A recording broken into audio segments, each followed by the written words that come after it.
ये धरती कह रही मैं बड़ी तो शेष के फन पे क्यों भरी। ये शेष कहे कि मैं बड़ा तो शंकर के गले में क्यों पड़ा। ये शंकर कहता मैं बड़ा कैलाश के ऊपर क्यों पड़ा। कैलाश कहे कि मैं बड़ा तो रावण ने कर पे क्यों धरा। कैसे ये रावण कहता मैं बड़ा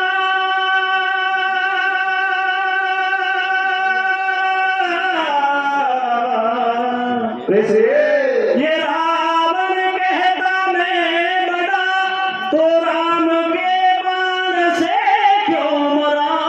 हरे हरे ये राम कहे कि मैं बड़ा तो भक्तों के पाले क्यों पड़ा। कैसे ये भगत बड़े हैं जगत में।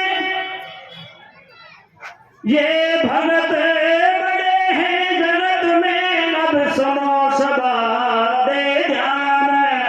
एक पिंगला नामक हुई वैश्या और है अवधपुरी दरम्यान।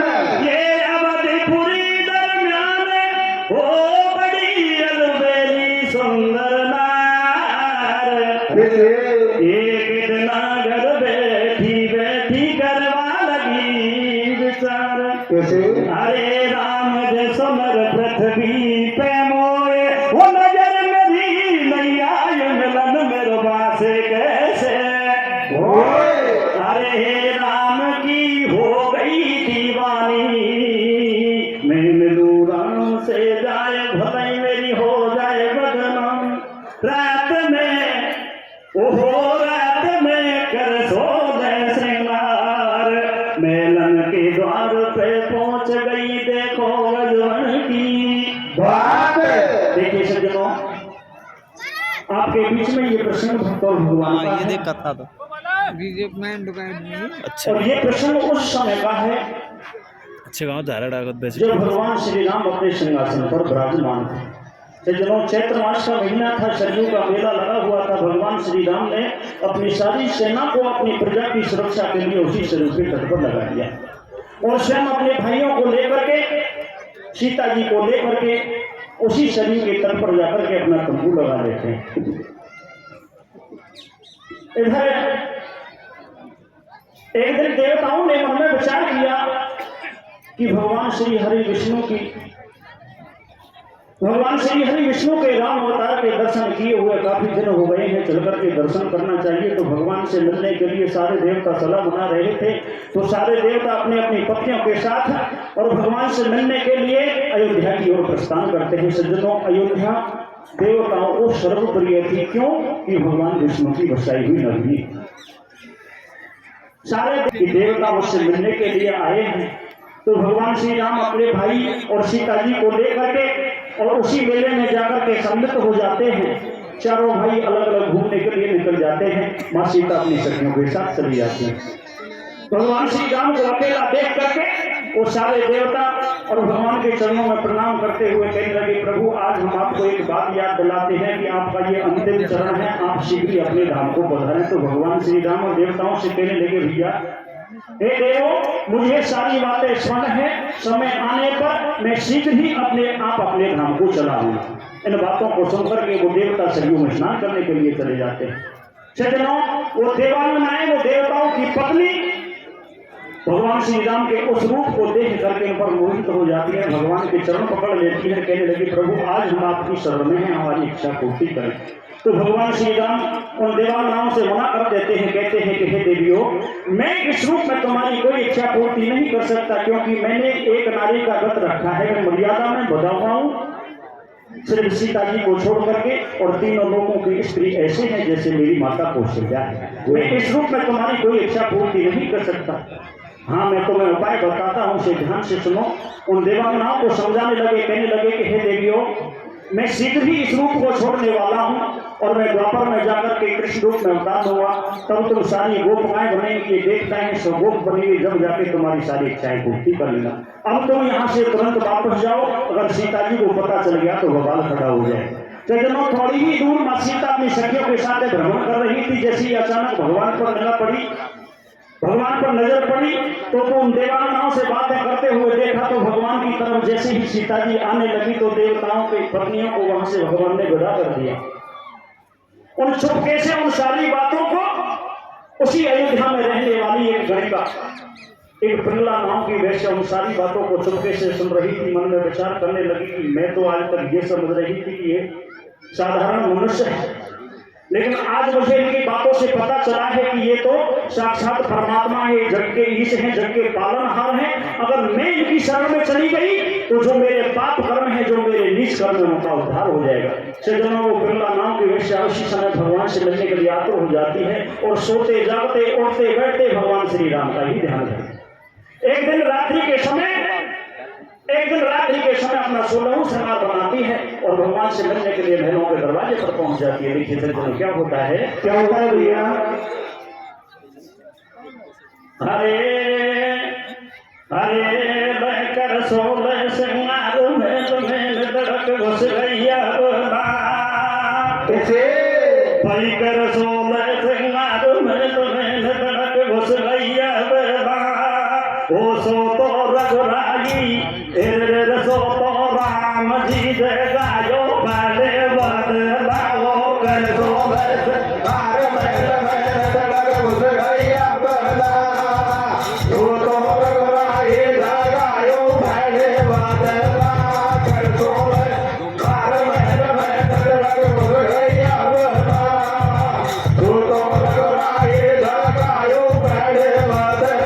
जैसे ही वो पिंगला नाव की वैश्य अपना 16वां श्रृंगार लेकर के महल के दरवाजे पर पहुंची तो द्वारपाल सोते हुए नजर आए।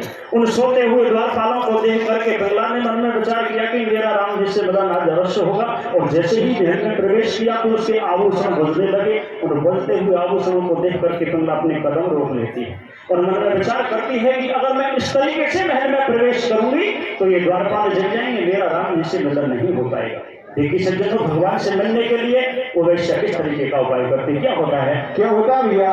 अरे मेलन में घुसवासु पहले पिंगला करे विचार और बजवारा भूषण सारा झाई धर्म उतारे बजे तो द्वारपाल जग जाए किसे मैं फौरन पकड़ी जाऊं राम से मिलन नहीं हो पाए। अरे फूल आभूषण रख लिए और फूलन की माला हार तुरंत वन धारण कर लिए। महक देखो तरह तरह की मारे भोले भोले धरे पान मेलन में घुस दी पलंग ढिंग जब पिंगला आई और बल क्या राम से पहले बाबू सिया नजर आई। कप कपी तन मन में लागी और सीता जी को देख एकदम पाछा को आई। नजर जब आयो रघुराई और देख राम को खुशी हुई ले रही है लड़ाई। फिर बढ़ गई तू कैसे और बन पकड़ा दोनों पाम जगा रही है रघुराई को। नींद से जब जागे भगवान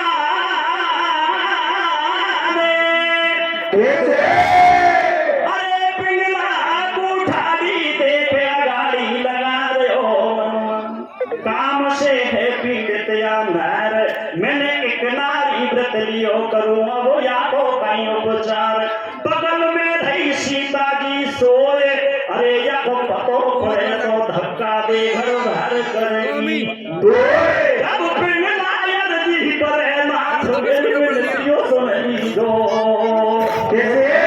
वो मेरी मनोकामना है रघुराई भोरे कर दे जोरे हो बड़ कर सोरे बार बहन बहन तड़क हो गई आबला ए दो तो रगनाए जगायो बालियो बादला कर सोरे बार बहन बहन तड़क हो गई आबला ए दो तो रगनाए जगायो बालियो बादला। सज्जनों, भगवान से मिलने के लिए वो पिंगला नाव की वैश्य अपना 16वां श्रृंगार कर करके शरीर पर फूल माला धारण करके महल में प्रवेश कर जाती है। और जैसे ही भगवान श्री राम के कक्ष के पास पहुंची भगवान श्री राम को देख करके सीता जी को देखा। सीता जी को देख करके और पिंगला एकदम से घबरा जाती है और जैसे ही अपने कदम वापस आने के लिए पीछे की ओर बढ़ाए तो दूसरी ओर भगवान श्री राम नजर आए। भगवान श्री राम को देख करके पिंगला बड़ी प्रसन्न होती है और भगवान के जाकर के जैसे ही शरीर स्पर्श किए तो भगवान अपनी नींद से जाग जाते हैं। जब भगवान श्री राम अपनी नींद से जागे, सामने पिंगला को खड़ा देखा, मन में विचार करने लगे कि अर्धरात्रि के समय क्रम से दशहर मेरे कक्ष में आई है।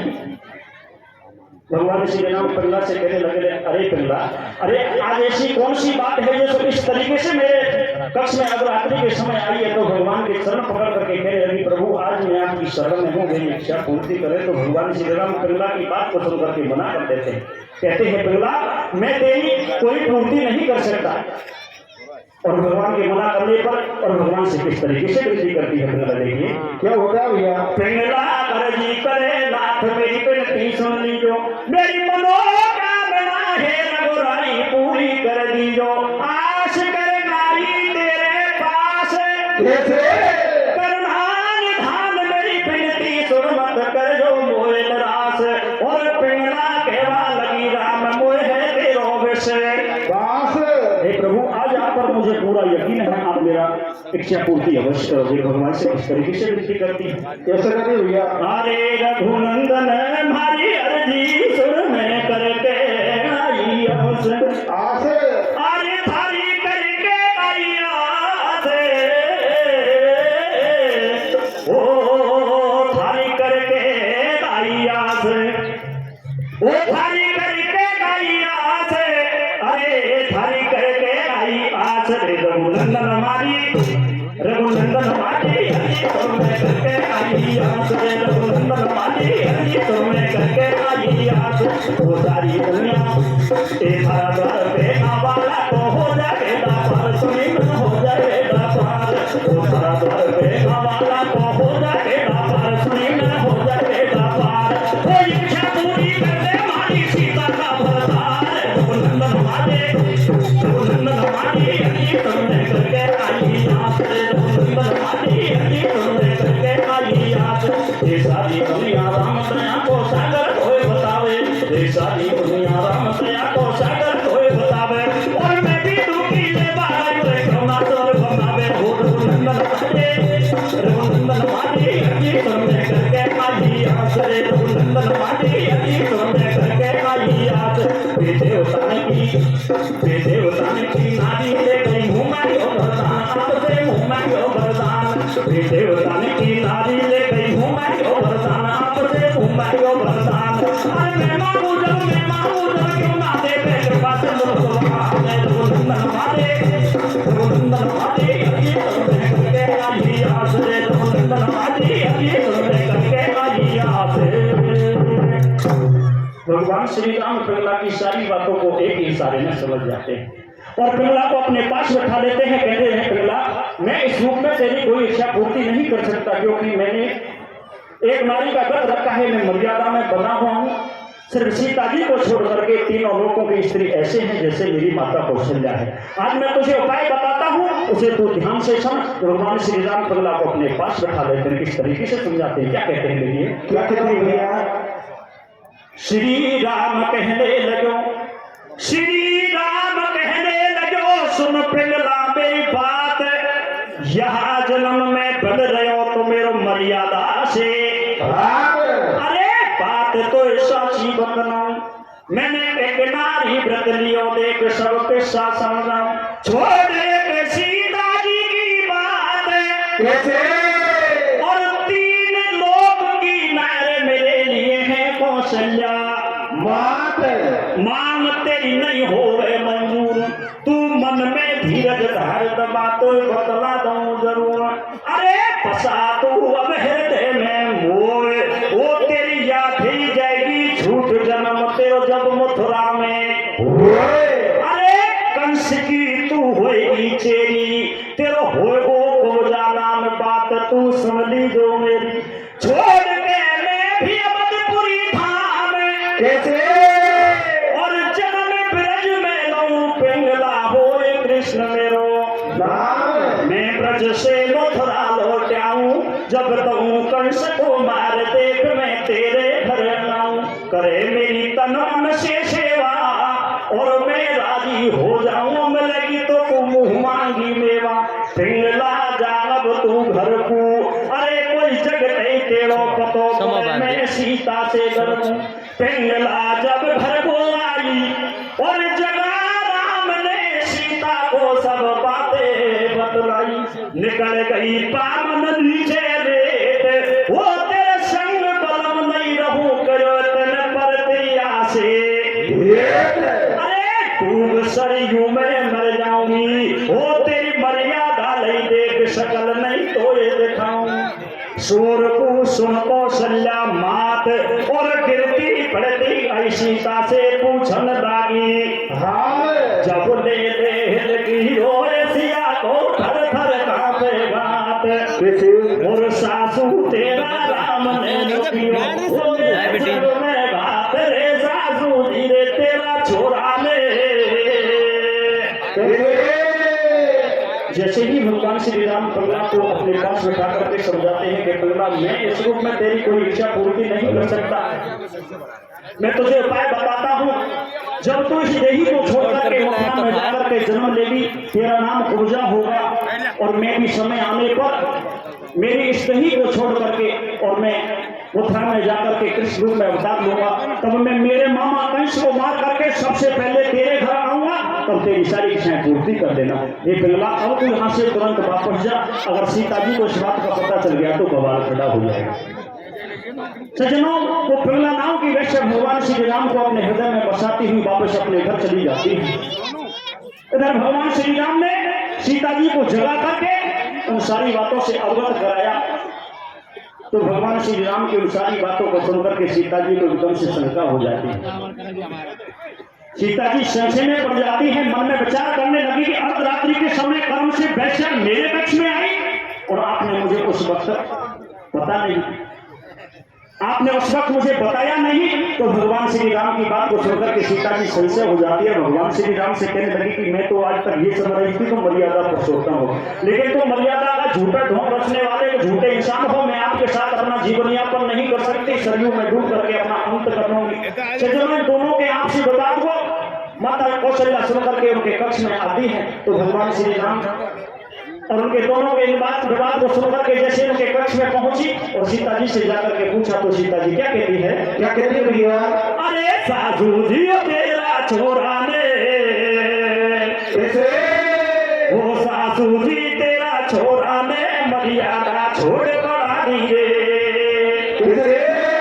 भाड़ा पड़ गया पेपर मारी मोर डाली रे सासू रे छोरा ने मर्यादा छोड़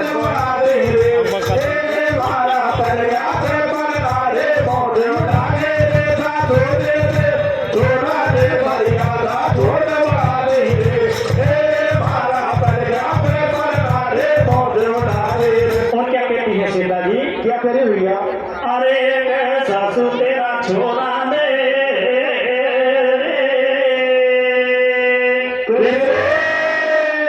अरे मेरा में छोरा ने अरे मर्यादा दैये छोड़ अरे मर्यादा दैये छोड़ वो पराई नारी घर आवे सासू तेरा छोरा ने ओ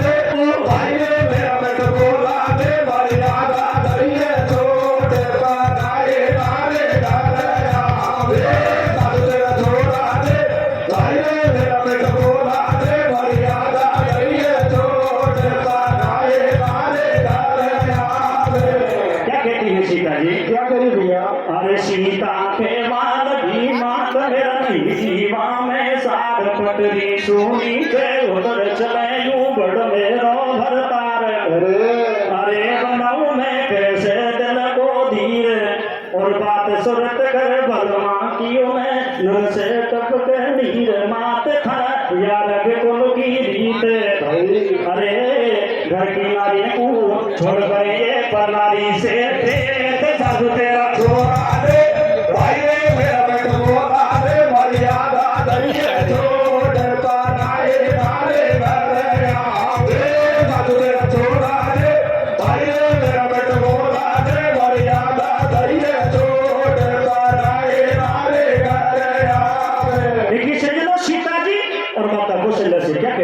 क्या कहती है अरे मात थराया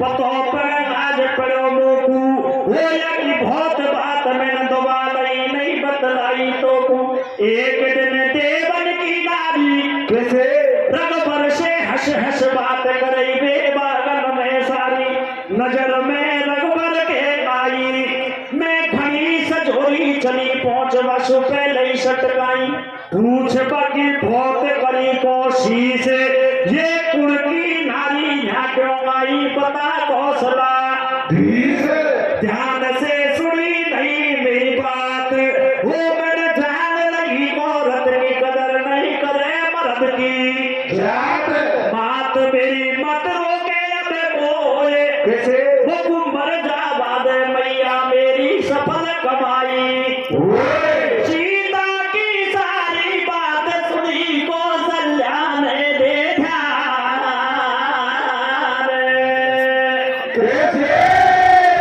वो ऐसी गलती कैसे करे राम हे आई है ज्ञान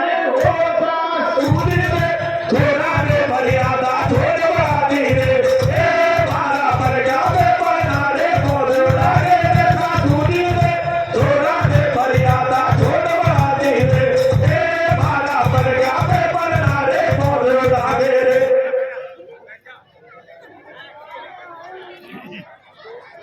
सज्जनों माता कौशल्या ने भैया थोड़े हिसाब से बांट ले तो बढ़िया है बच्चा हम थोड़े चौपाट ले बढ़िया ने जाकर के जैसे ही सीता जी से पूछा तो सीता जी ने माता कौशल्या को सारी बातें बताई